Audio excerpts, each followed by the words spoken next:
Добро утро от мене. След малко тръгваме за Гърция и по-точно до град Александрополис, където там сме се запазили една вечер в хотел, а на другия ден заминаваме с ферибот до остров Самотраки. Колко ще ни струва билета с ферибот, какви са цените на самия остров и как ще се изкараме, останете до края на видеото и ще разберете. Нашето пътуване започва от тук, от град Александрополис, и след малко фащаме ферибота за остров Самотраки. Вече тръгнахме към остров Самотраки и 2 часа ни пътя. Очакваме да пристигнем в 15 часа и оттам ще започне нашето приключение.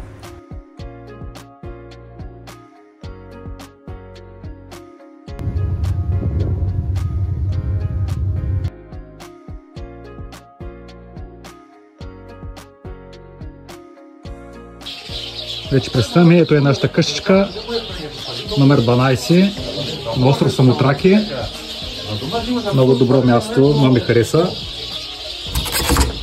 Ето е нашата къща, която сме следващите 4-5 дена.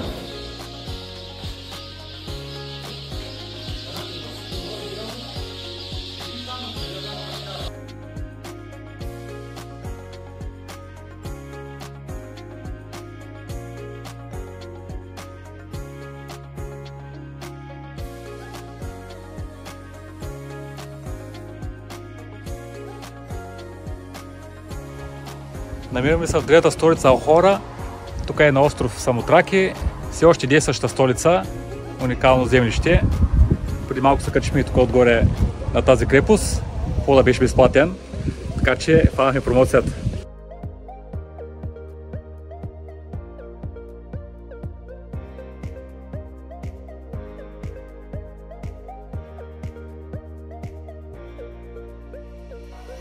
Вече се спускаме надолу по кълдаремените улички и ми направи впечатление от ляво и от дясно, имаше много котки.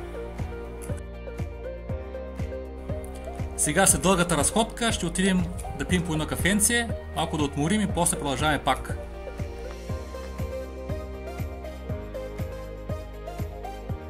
След кратката почивка се насочваме към светилището на великите богове. След това ще отидем в археологическия музей на острова. И там е копието на известната статуя Нике, която олицетворява богинята на победата. На това светилище на древните богове са се правили много жертвоприношения и ритуали.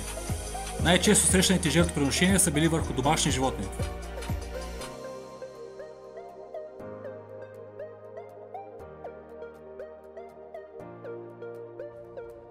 След като разгледахме самото светилище, сега се отправяме към трите водопада на самия остров, които са много популярни сред туристите.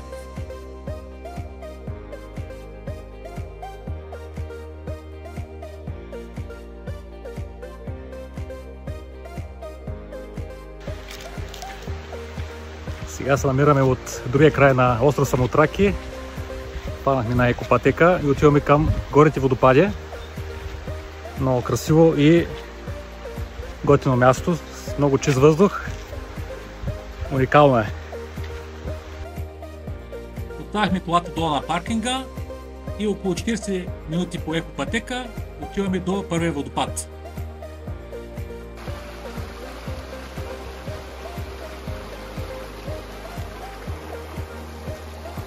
Първият водопад се казва Грия или Фоня и до него се стигна най-лесно, както казах, за около 40 минути. А до втория не можа да се кача, защото беше много стръмна пътеката.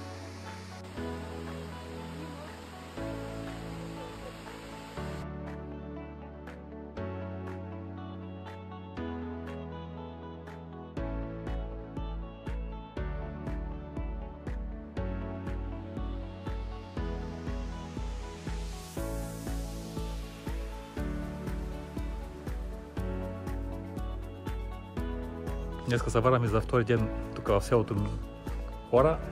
Ходим да пием по едно чайче студено и един фреш, което ни излезе 7 евро в едно кафене тук отгоре. Сега продължаваме към плажа, който е около 20 км от това селце. Отиваме с колата и ще се полюбуваме малко и на Егейско море.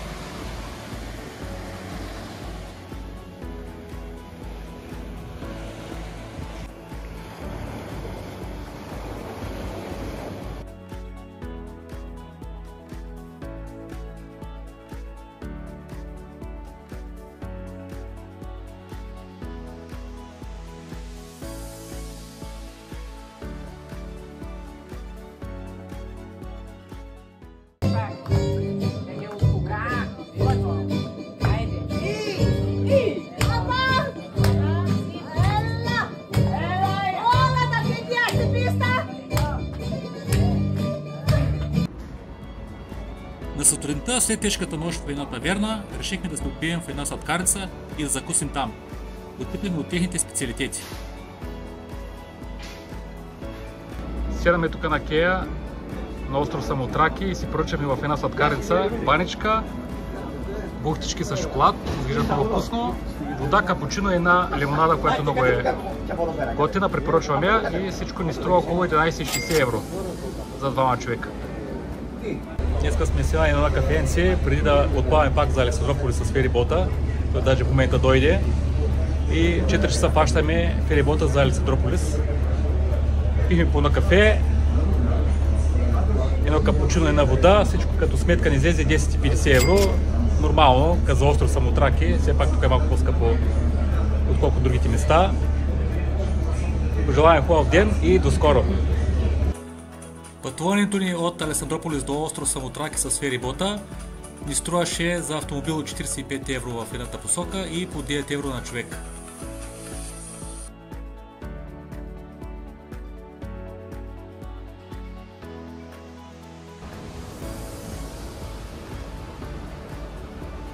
Качихме се на ферибота обратно за Александрополис. Ще се поръчаме нещо за пиене и се качаме на най-горната палуба да се полюбуваме на гледката към самия остров.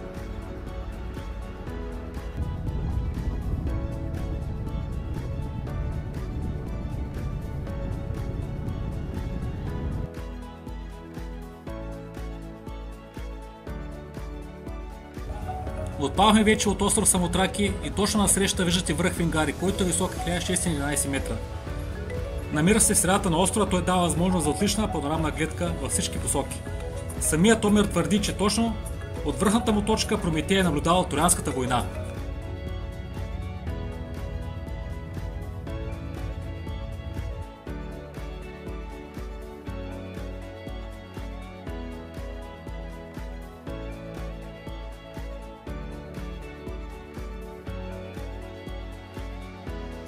Ето е нашия хотел в град Александрополис, където ще преспим още една вечер и на други ден заминаваме за България. И не забравяйте да се абонирате за моя YouTube канал, за което предварително благодаря.